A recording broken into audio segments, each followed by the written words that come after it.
ప్రార్థన చేసుకుందాం తలలు ఉంచుదాం.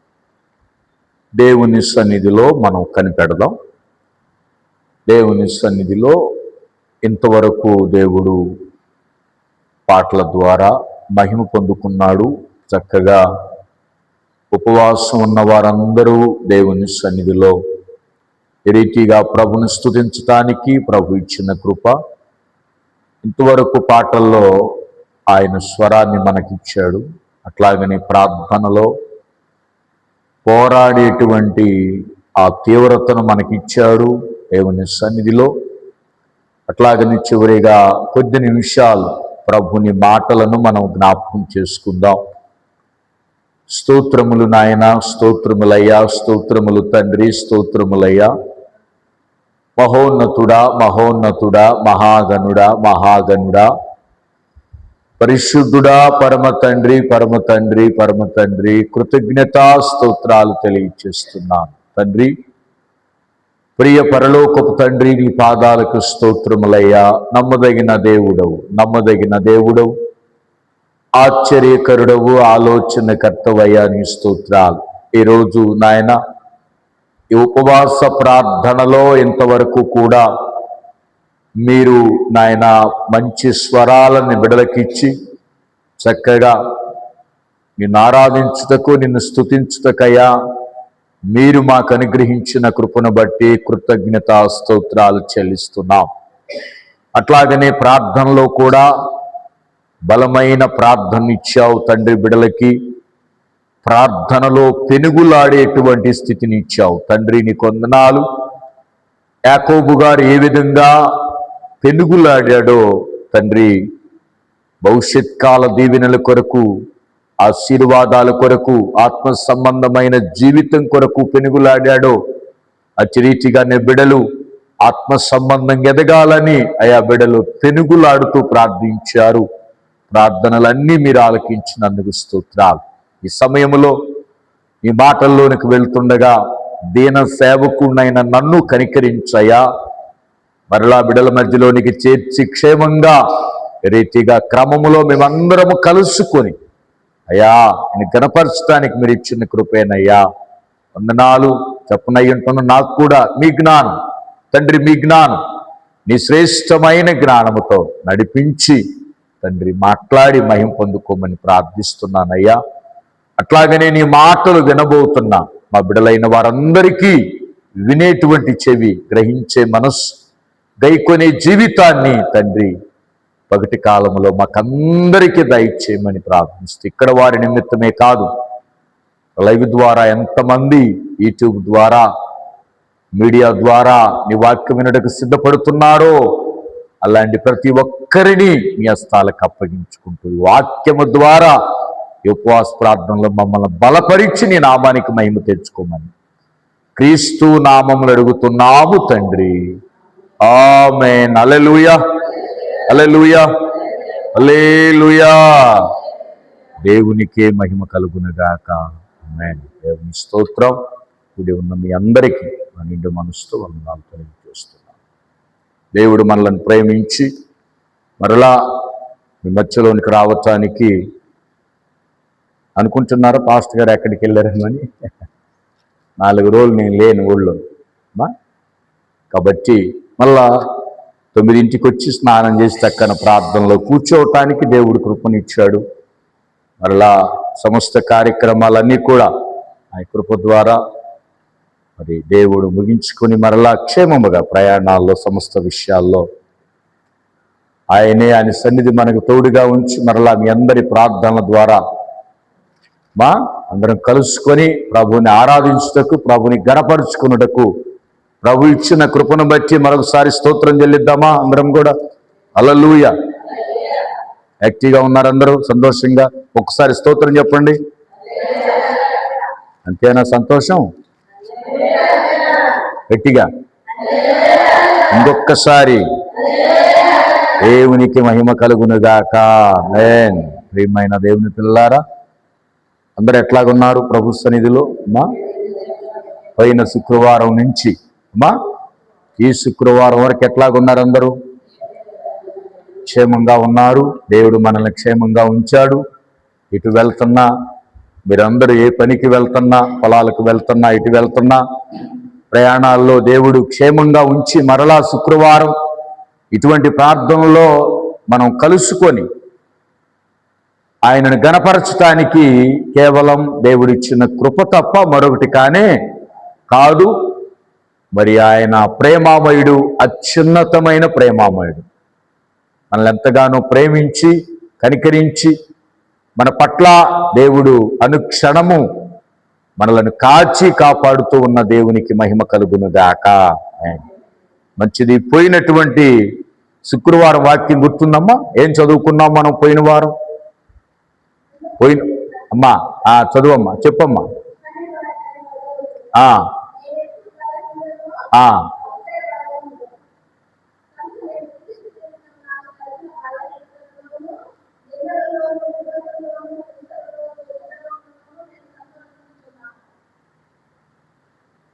మనము ఆత్మీయ ఆశీర్వాదాల గురించి చెప్పుకుంటున్నాం.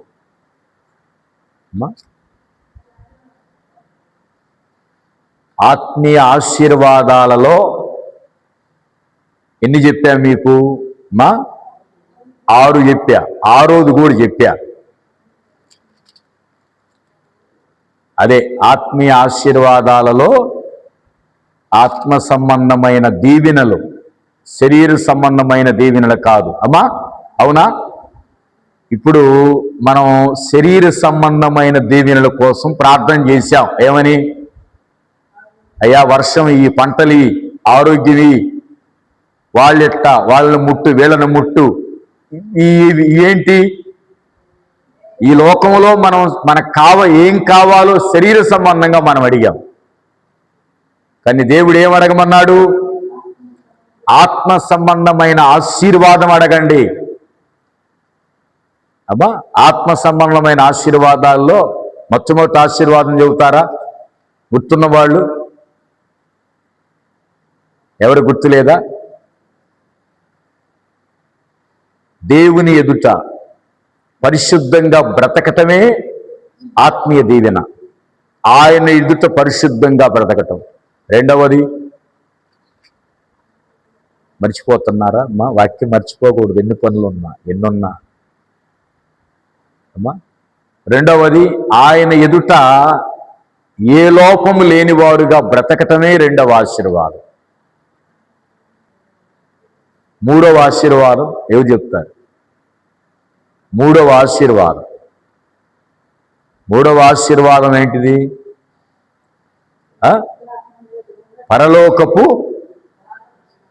పరలోకపు మనకేమిచ్చాడు?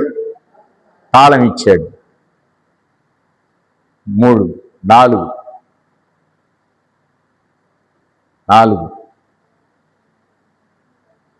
సాతాను మీద,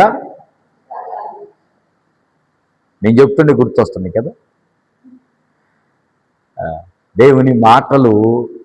నేను ఎప్పుడు కూడా మీ ఛాన్సాలు చెప్పామ్మా, నాకు దేవుని వాక్యం అంటే మహా ఇష్టం. నేను చదువుతూ ఉంటా, చెప్తా ఉంటా, ధ్యానిస్తూ ఉంటా ఎక్కువగా. అందుకనే ఆ వాక్యమే బలపరచాలి మనల్ని. లోకంలో ఎవరు బలపరచరు. దేవుని ఆ వాటర్ వింటున్నప్పుడు, ఆ వాక్యం చదువుతున్నప్పుడు దేవుడే మనల్ని ఏం చేస్తున్నాడు? బలపరుస్తున్నాడు. 4వది, సాతాను మీద అధికారం ఇచ్చాడు. 5వది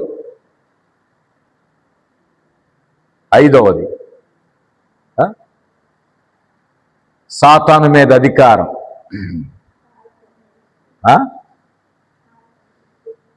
కాళ్ళకి అదే సాతాను మీద అధికారం అంటే. అదే సాతాను మీద అధికారం అంటే కాళ్ళ కింద వేసి తొక్కటం. మన కాళ్ళ కింద, మన పాదాల కింద సాతాను ఏం చేస్తాడు? తొక్కిస్తాడు. 5వది ఉంది దేవుని సన్నిధిలో అమ్మా, జీవజలములు. 6వది పోయిన ఆదివారం చెప్పి 6వది మీకు అమ్మా. 6వది జీవజలములు. పోయిన ఆదివారం చదువుకున్నామా? ఏం చదువుకున్నాం పోయిన ఆదివారం? జలములు. ఎవరికి ఇచ్చాడు జీవజలములు? సమరయ స్త్రీకి ఇచ్చారు. జీవజలం అంటే ఆయన చెప్పాడు, సహోదరికి అర్థం కాల, సమరయ స్త్రీకి అర్థం కాకపోతే జీవజలం అంటే ఏం చెప్పాడు ఆయన? నీలో ఎప్పుడు ఊరెడి ఊట ఊరతా ఉంటుంది. ఆ ఊట ఏం చేస్తుంది? ఊట ఏం చేసిద్దమ్మా? శల అని చెప్పాము మనం. శల ఎప్పుడు ఊరుతా ఉంటుందంట ఊట. నీళ్లు ఉబ్బుగుతా ఉంటాయి, నీళ్లు వస్తా ఉంటాయి. అది గొప్ప దీవెన. మనలో నుంచి జీవజలపు నదులు ప్రవహిస్తాయి.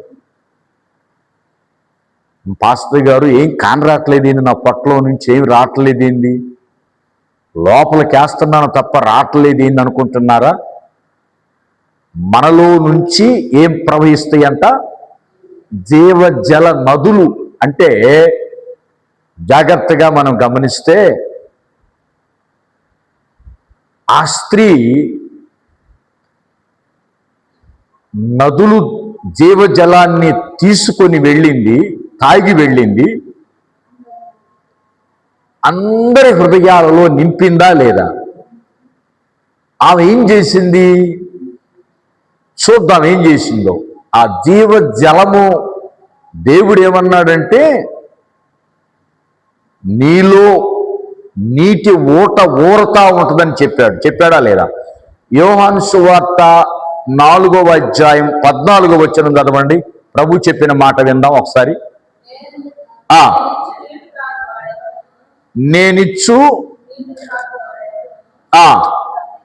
దప్పిక గొనడు, నేను వానికిచ్చు నీళ్లు నిత్య జీవమునకై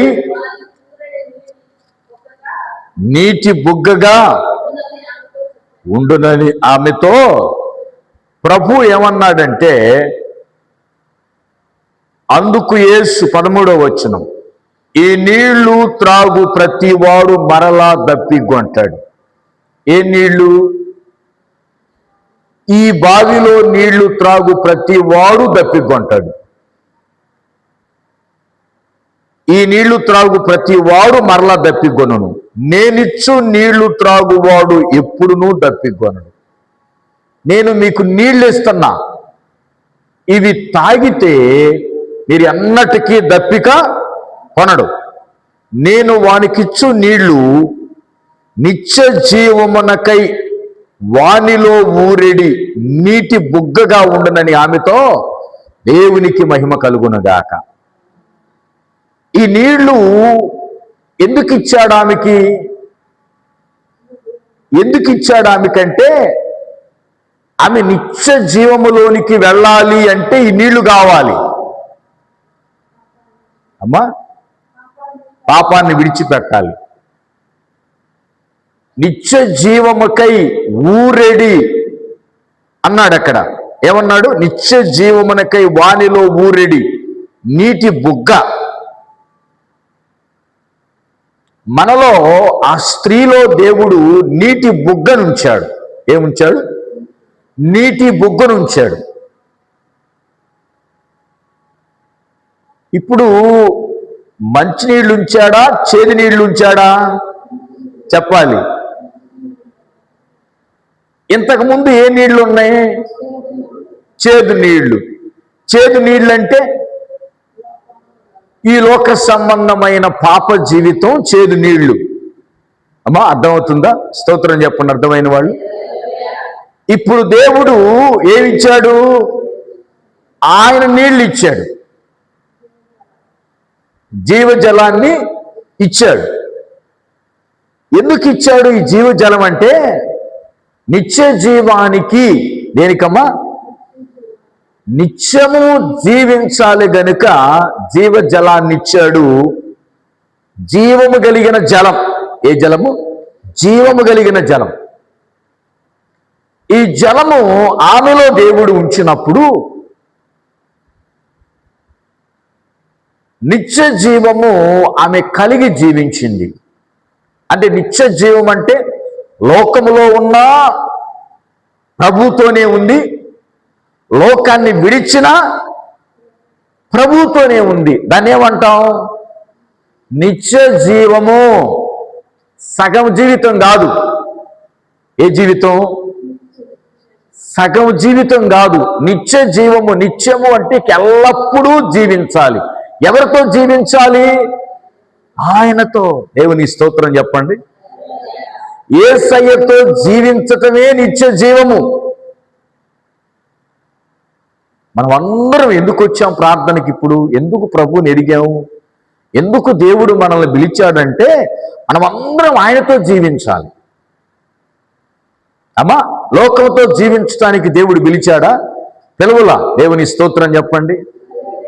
లోకములో జీవించటానికి మనం పిలవలా. దేవుడు ఎందుకు పిలిచాడయ్యా అంటే, అమ్మా, ప్రభువుతో జీవించటానికి. ఎంతమంది ఇష్టపడుతున్నారు ప్రభువుతో జీవించటానికి? సహజంగా మనం అందరం ఇష్టపడుతున్నాం. ప్రార్థనకు వచ్చినందుకనే కదా ఇష్టపడే ప్రార్థనకు వచ్చాం. మనం అందరం ప్రభువుతో జీవించాలి, ప్రభువును కలిగి ఉండాలి. దీన్ని ఏమంటారు? నిత్య జీవము.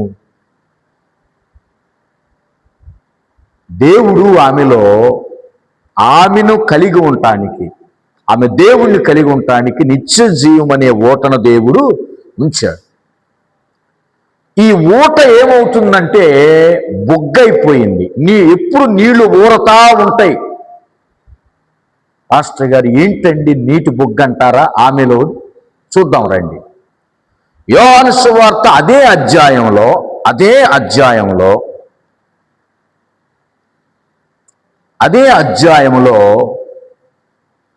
39 చూడండి.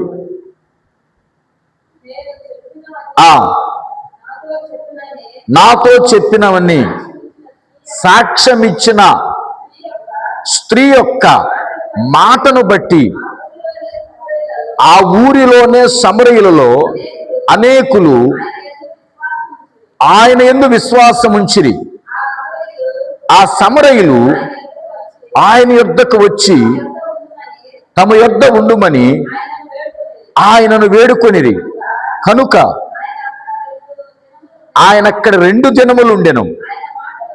ఆయన మాటలు వినినందున ఇంకను అనేకులు నమ్మి ఆ స్త్రీని చూసి, ఇక మీదట నీవు చెప్పిన మాటను బట్టి కాక మా మట్టుకు మేము విని ఈయన నిజముగా లోకరక్షకుడని తెలుసుకొని నమ్ముచున్నామనిది.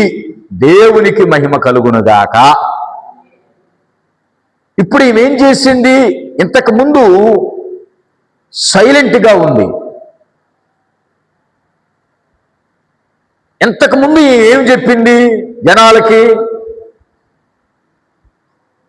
ఆ మాటల్లో నేను చెప్పకూడదు. ఇంతకుముందు ఏం చెప్పింది? పాపపు మాటలు చెప్పుకుంటూ నలుగురిని పాపంలోకి దించేసింది. కానీ దేవుడు ఆ జలాన్ని, ఆ మాటలను తీసేసి దేవుడు ఏ మాటలు ఇచ్చాడు? జీవం కలిగిన మాటలు చెప్పటానికి ఆమెకి దేవుడు సమయాన్ని ఇచ్చాడు. ఇప్పుడేం చెబుతుందో చూడండి. ఇప్పుడేం చెబుతుందంటే, నేను చేసినవన్నీ నాతో చెప్పినని సాక్ష్యం ఇచ్చిన ఆ స్త్రీ యొక్క మాటను బట్టి. స్తోత్రం చెప్పండి గట్టిగా. హల్లెలూయా, హల్లెలూయా. దేవునికే మహిమ కలుగునుగాక. స్త్రీ యొక్క మాటను బట్టి, సాక్ష్యం ఇచ్చిన స్త్రీ ఆమె ఏమిస్తుంది? ప్రభువుని గురించి సాక్ష్యం ఇస్తుంది. సాక్ష్యం అంటే ఇప్పుడు ఏంది చెప్పండి?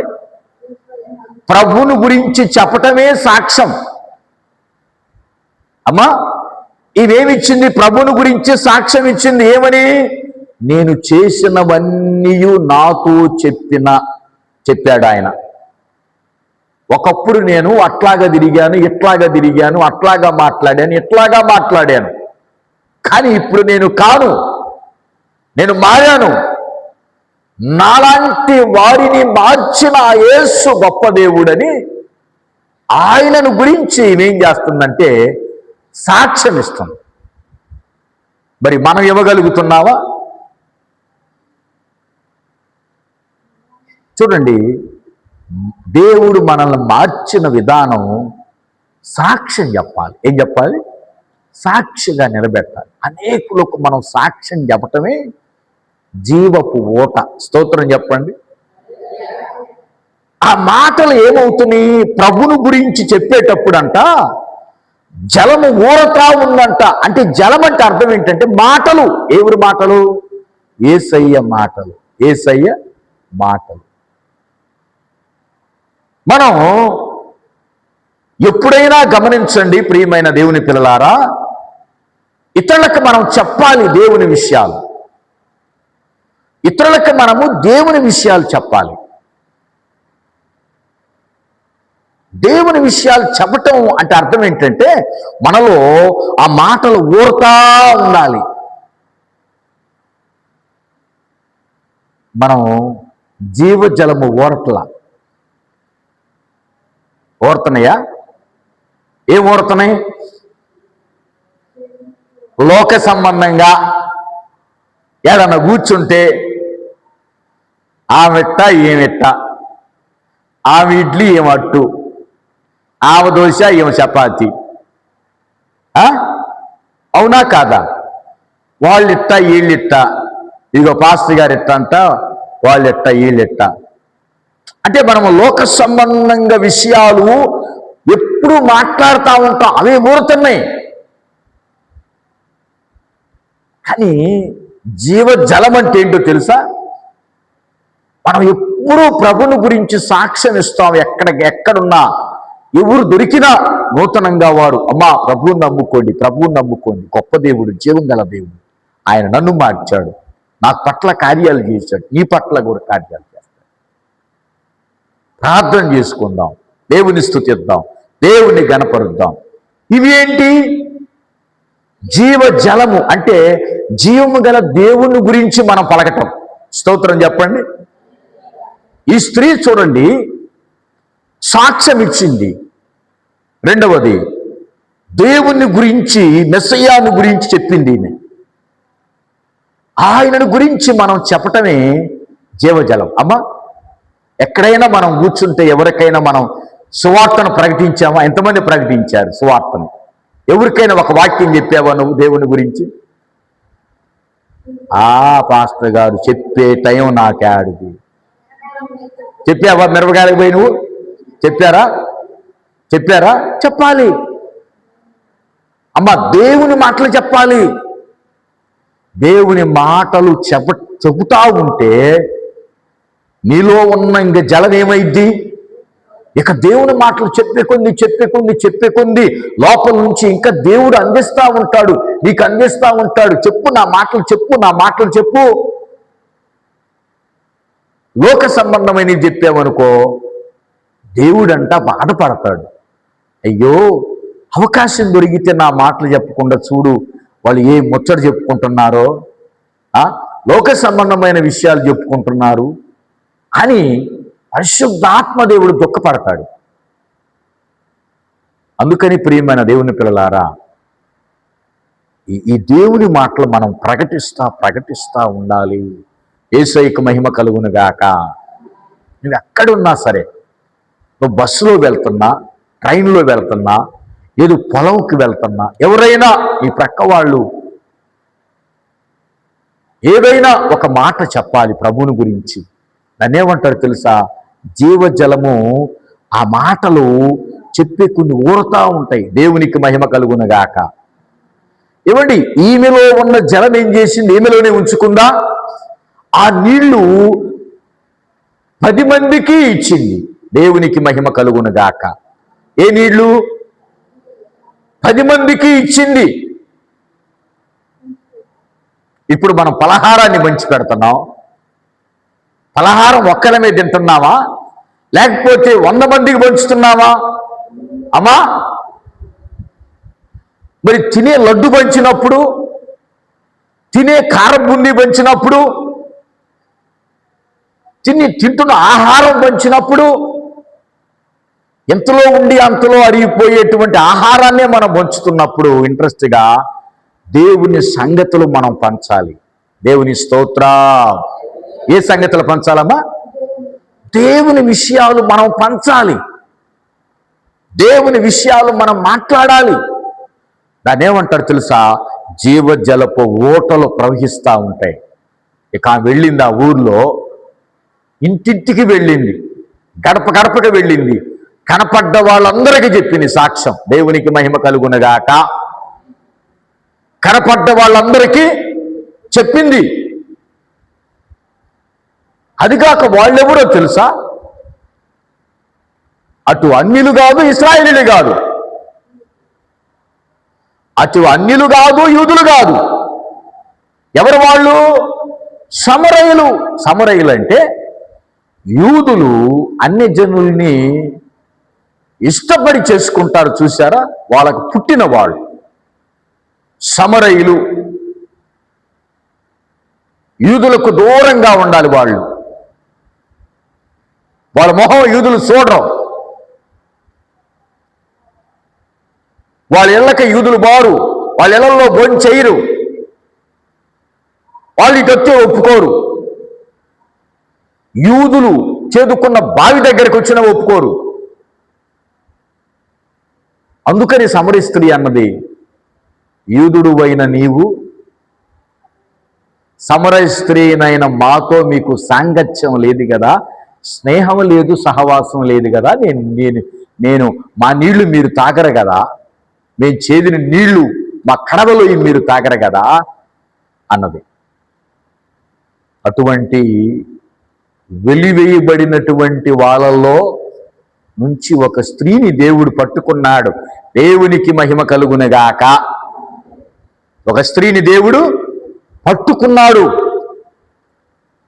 ఆ స్త్రీలో దేవుడు ఏముంచాడు?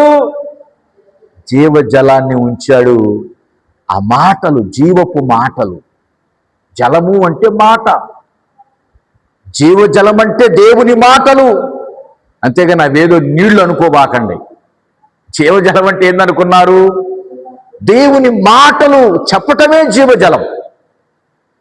ఆ జలం ఏం చేసింది? ఆ ఊళ్ళో ఉన్న వాళ్ళందరికీ ఏం చేసిందమ్మా? పంచిపెట్టింది. అయ్యా రండి తాగిది కానీ, మీకు దాహం కలిగి ఉన్నారు, మీరు ఆత్మీయ దాహం కలిగి ఉన్నారు, మీకు ఎవరికి సువార్త ప్రకటించలేదు, ఎవరు వచ్చి ప్రభుని గురించి మీకు చెప్పలేదు, నేను చెప్తా రండి అని వాళ్ళందరినీ కూర్చోబెట్టి దాన్ని పోయే వాళ్ళందరినీ ఏం చేసిందమ్మా? ప్రభువుని గురించి చెప్పింది, సాక్ష్యం ఇచ్చింది.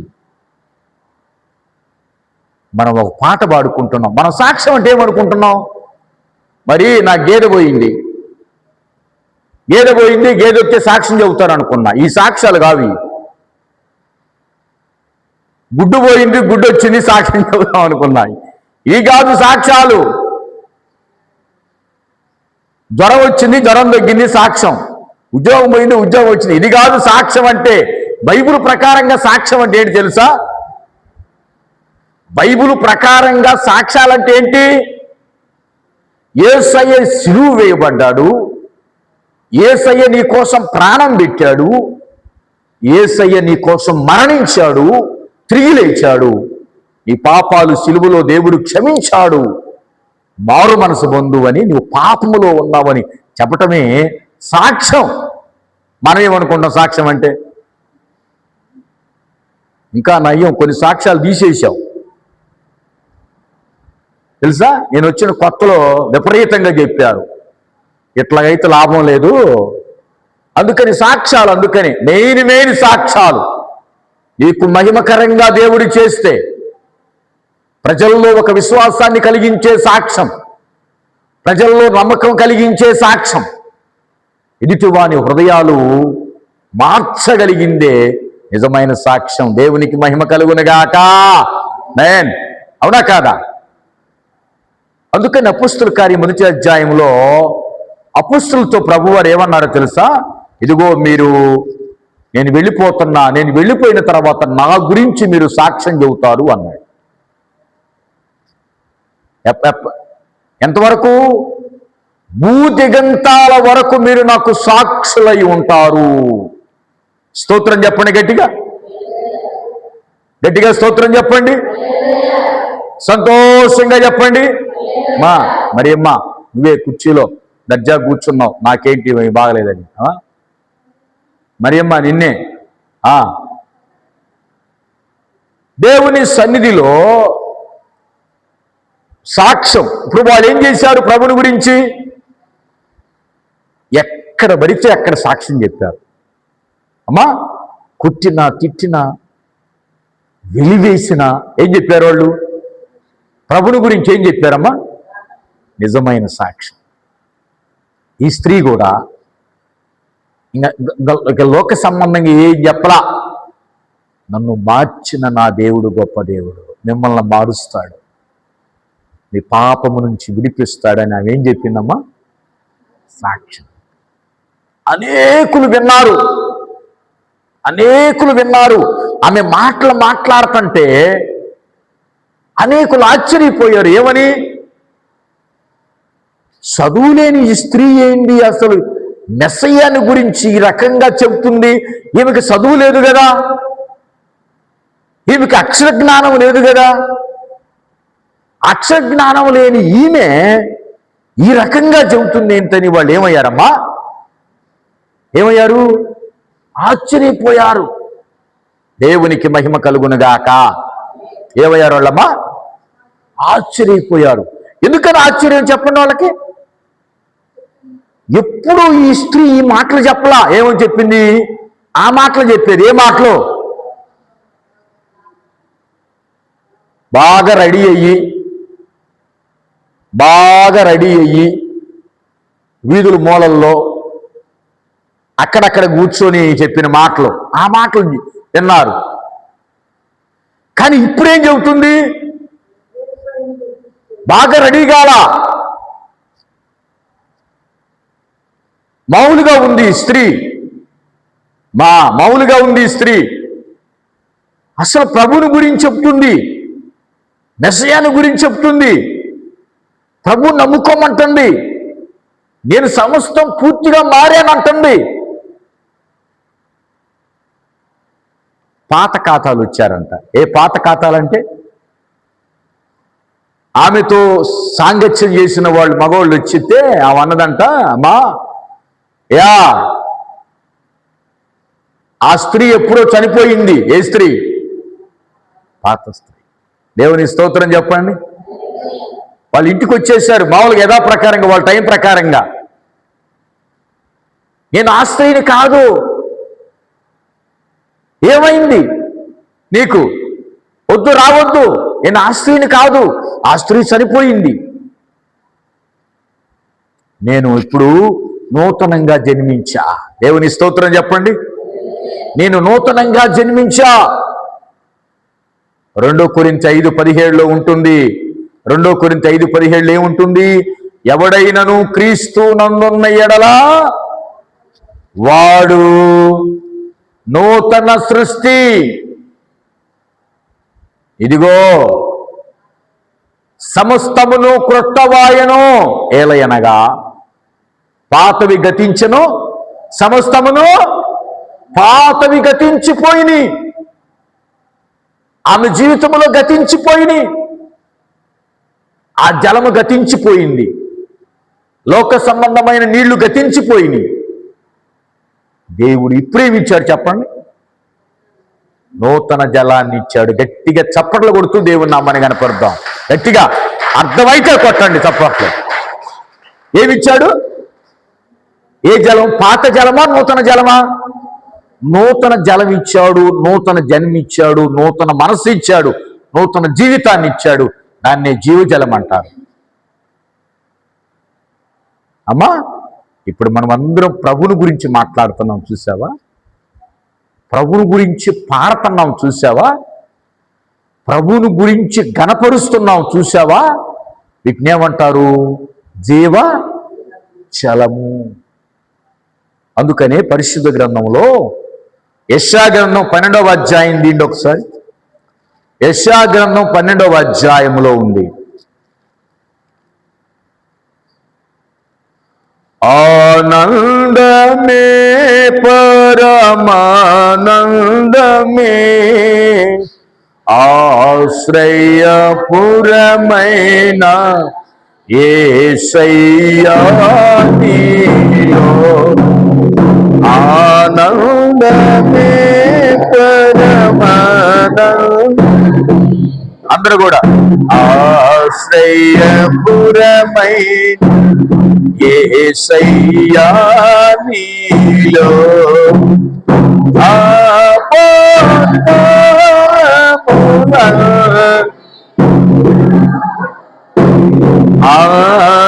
ఆదరించిన అక్షయుడానికే స్తోత్రం. చప్పట్లు గట్టిగా. ఆశ్రయించిలో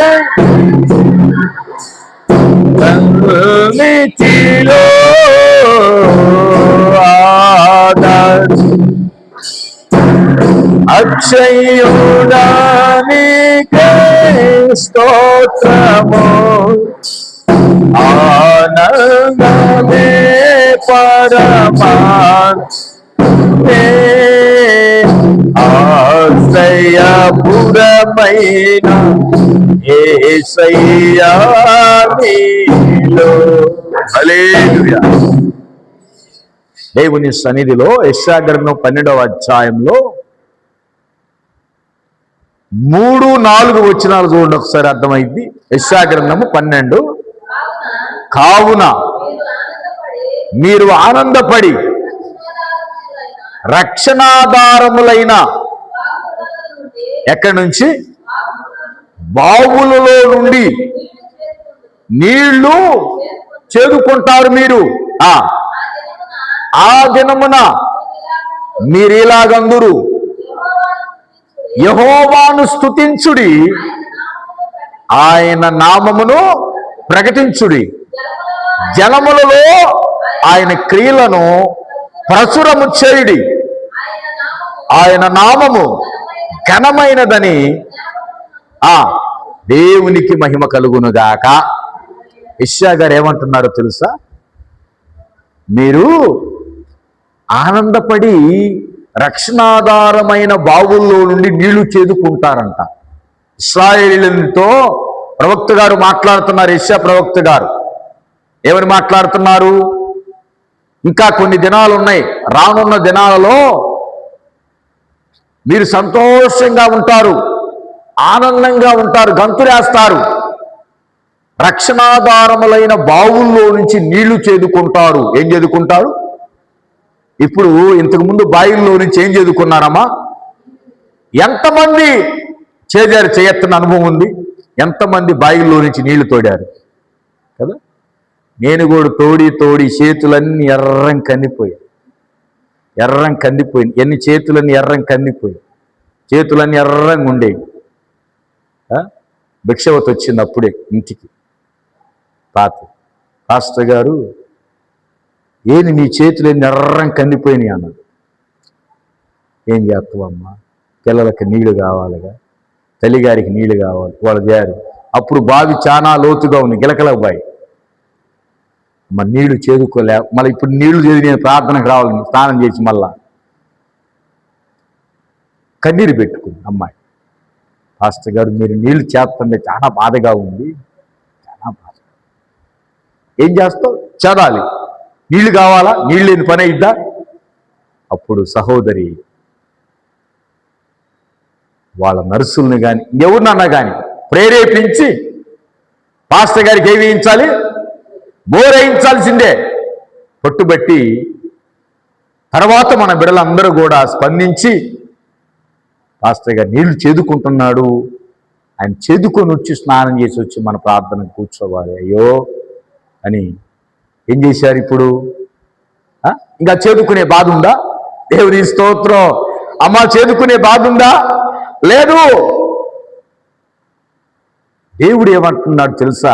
మీరు బావుల్లో నుంచి నీళ్ళు ఏం చేస్తున్నారు? చేదుకుంటారు. ఇంతకుముందు చాలా కష్టపడి చేదేవాళ్ళు కదా, దూరం నుంచి చేదుకొని వచ్చేవాళ్ళు లేరంటారా? మా నాన్నగారి టైంలో శంకరయ్య బావి నుంచి నీళ్లు కాడి వేసుకొని తెచ్చారు. ఏం వేసుకొని?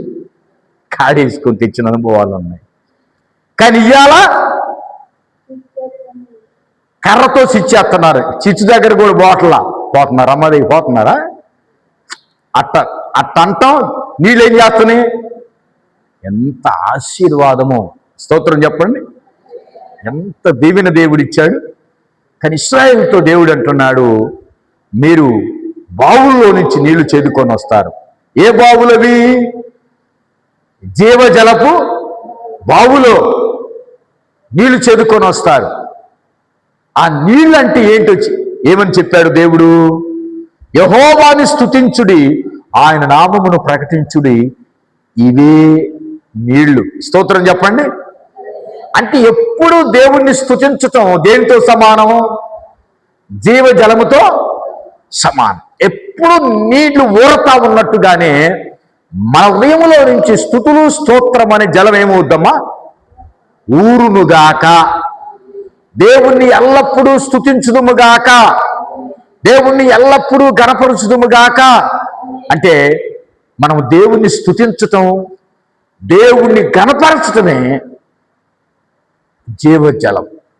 అమ్మ అవునా? ఇప్పుడు మనం గణపరుస్తున్నామా లేదా? ఎల్లప్పుడూ స్తుతిస్తున్నామా లేదా? ఎల్లప్పుడూ మహింపరుస్తున్నావా లేదా? దీన్నేమంటాం? జీవ జలము. అందుకని మనం ప్రార్థన చేయాలి. ఏం తెలుసా? అయ్యా, ఎప్పుడు ఆ నీళ్లు నాలో ఊరాలయ్యా, ఎప్పుడు నేను స్తుతించాలయ్యా. ఇంకా ఏమన్నాడు దేవుడు? జీవజలం అంటే ఆయన నామాన్ని ప్రకటించడమే జీవజలం. ఏ నామాన్ని? యేసయ్య నామాన్ని ప్రకటించడమే. ఇంకా ఏమన్నాడు? జీవజలం అంటే జలములలో ఆయన క్రియలను ప్రసురం చేయటమే ఆయన క్రియలు. ఆ గొప్ప క్రియలు, ఎర్ర సముద్రాన్ని చీల్చిన ఇశ్రాయేలు ప్రజలను దేవుడు చేసిన కార్యాలు, మనకు దేవుడు చేసిన కార్యాలు ప్రకటించటమే జీవ జలము. ఇంకేమన్నాడు? ఆయన నామము ఘనమైనదని జ్ఞాపకమునకు తెచ్చుకొనుడి. ఈరోజు ప్రియ దేవుని పిల్లలారా, మరి చూడండి, ఇశ్రాయేలు ప్రజలు అమ్మా ఈ బావుల్లో నీళ్లు ఎప్పుడు చదువుకున్నారో తెలుసా? ఈ ఆనందం అనే నీళ్లు ఎప్పుడు చదువుకున్నారో తెలుసా? వాళ్ళు బానిసత్వం నుంచి మరలా యెరూషలేముకి వచ్చిన తర్వాత, దేవుని మందిరాన్ని కట్టుకున్న తర్వాత ఇక వాళ్ళు ఎప్పుడు ఏం చేయటం మొదలుపెట్టారు? దేవుణ్ణి స్తుతించటం. నెహెమ్యా గారు కానీ, ఎజ్రా గారు కానీ, ఇంకా కొంతమంది ఉన్నారని వీళ్ళు ప్రేరేపించి జెరుబ్బాబేలు నాయకత్వంలో ప్రవక్తులు, చిన్న ప్రవక్తులు, పెద్ద ప్రవక్తులు, వీళ్ళందరూ వీళ్ళని పురిగొల్పి వీళ్ళ కోసం ప్రార్థన చేసినప్పుడు మరలా దేవుని ఆలయం కట్టబడి, మరలా దేవుడు అనుదినము వాళ్ళు దేవుని ఆలయంలో స్తుతిస్తూ గణపరుస్తూ ఉంటే దేవుడి చేసిన వాగ్దానం నెరవేరిందా లేదా? స్తోత్రం చెప్పండి. దేవుడు ఈ మందిరం మనం కట్టుకున్నాం, దేవుడు మందిరాన్ని కట్టించాడా లేదా? ఇప్పుడు ఏం చేస్తున్నాం? ఈ మందిరంలో ఉన్న జీవజలం ఏం చేస్తున్నాం? రోజు తాగుతున్నారా లేదా? వాక్యం వింటున్నారా లేదా? ఈ స్థలంలో పాటలు పాడుతున్నారా లేదా? ఈ స్థలంలో సాక్ష్యం చెబుతున్నారా లేదా? ఈ స్థలంలో దేవుని స్తుతిస్తున్నారా లేదా? దీన్ని ఏమంటారు? తాగటం. ఎప్పుడు మనం తాగటం. కాబట్టి ప్రియ దేవుని పిల్లలారా, చూడండి, ఈ జలాన్ని మనం అడగాలంట. అవ్వా, నేను ఇతరులకు నీ మాటలు ప్రకటించాలి ఎల్లప్పుడూ, ఆ జలము నాకు కావాలి. నిన్ను గురించి నేను స్తుతించాలి, ఆ జలము నాకు కావాలి. నిన్ను గురించి నేను సాక్ష్యం చెప్పాలి, ఆ జలము నాకు కావాలి. అమ్మా, నీ క్రియలు ప్రకటించాలి, ఆ జలము నాకు కావాలి. చూడండి, ఇది 6వ ఆశీర్వాదం. దేవుడు మనకు జీవజలాన్ని ఇచ్చాడు. ఎట్లాగా భూలోకములో ఉన్నంత కాలం ప్రభుని గురించి చెప్పి పరలోకములో కూడా ప్రభుని గురించి పాడతాం. మనం ఇక్కడ పాడటం కాదు, అక్కడ కూడా పాడతాం. మీరు అనుకోవచ్చు, పాస్టర్ గారు ఆ మనిషి చనిపోయింది కదా, ఇంకేం పాడతాడు, ఆయనకి నోరేది అనుకోవచ్చు. కానీ అక్కడ ఆత్మీయ నోరు ఉంటుంది. ఏమి నోరు ఉంటుంది అమ్మా? ఏమి నోరు ఉంటుంది అక్కడ? ఆత్మీయ నోరు ఉంటుంది. ఇక్కడ పాడతాం, చెప్పాలి అమ్మా. అందరు నా కలి చూడండి, అందరు నా కలి చూడండి. ఇక్కడ పాడతాం, అక్కడ పాడతాం, ఇక్కడ స్తుతిస్తాం. అంటే ఈ జలము యుగయుగాలు ఏమవుతుంది? మనలో ఊరుతా ఉంటుంది. కాబట్టి మనం అందరం కూడా జీవజలాన్ని కలిగి ఉన్నాం. ఇంకా జీవజలం లేని వాళ్ళ కోసం మనం ఏం చేద్దాం? ప్రభువా ఈ జలం వాళ్ళు కూడా తాగాలయ్యా, ఈ రక్తం వాళ్ళు కూడా తాగాలయ్యా, యేసు రక్తం వాళ్ళు కూడా తాగాలయ్యా, ఈ శరీరం వాళ్ళు కూడా తినాలయ్యా. కాబట్టి మనం అందరం ఆ జలాన్ని కలిగి ఉన్నాం గనక జలాన్ని పోగొట్టకుండా నిత్యముగా నిత్య జీవమునకై ఊరేడి నీటి బుగ్గ మనం నిత్య జీవానికి పాత్రులై ఆ నిత్య జీవం అనేది గొప్ప దీవెన, 6వ ఆశీర్వాదం కనుక ఆ నిత్య జీవాన్ని కలిగి మనం లోకంలో జీవిద్దాం. దేవుడి మాటలు దీవించునుగాక. ఆమేన్. హల్లెలూయా. చెప్దాం గట్టిగా, మరి అమ్మా గట్టిగా చెబుదాము. హల్లెలూయా, హల్లెలూయా, హల్లెలూయా. దేవునికే మహిమ కలుగునుగాక. ఆమేన్.